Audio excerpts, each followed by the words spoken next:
A Nigerian nurse that is working in the UK has reportedly been fired and deported back to Nigeria.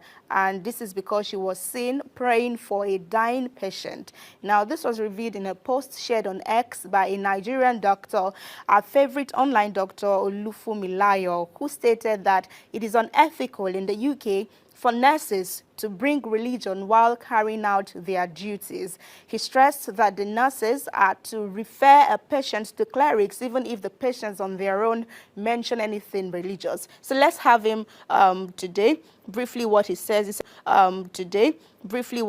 he says, I just read the sad story of a Nigerian who came to UK employed by an agency to work as a carer for elderly people. She was assigned to care for an elderly patient who was dying as she was reported for praying for the client to get better.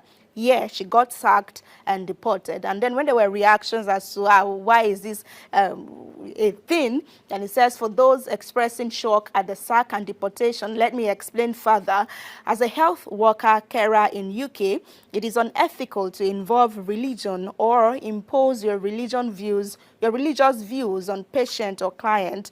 It's seen as abuse of trust and misuse of your position. You are expected to simply do your job and focus on your job. And finally, it says, remember your visa to stay in the country as a worker is tied to your employment. If you lose your employment, you will lose your stay in the country, except, of course, you find another job and employer. But in this kind of circumstances surrounding the sack, you may struggle to find another employer.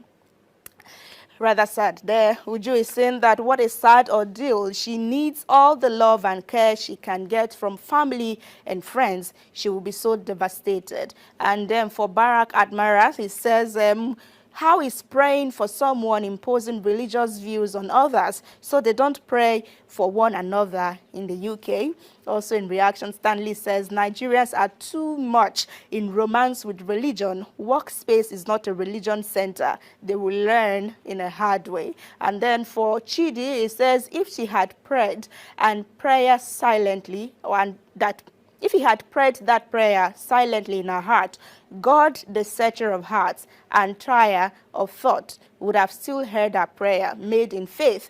The patient wouldn't know, and neither would the authorities. If it pleased God to give healing, he would do it. Knowledge is important if it pleased God. And then this just goes to what my pastor says, Philip Olubakin, who says, you don't have to disturb people in your workplace when you're praying. You could just excuse yourself and do the thing that you have to do so that you don't even bring shame, mockery to the name of God, in the name of serving God, and people are against me. So I think it's just time that we know where to do what. And I pray that she actually feels fine in no time. So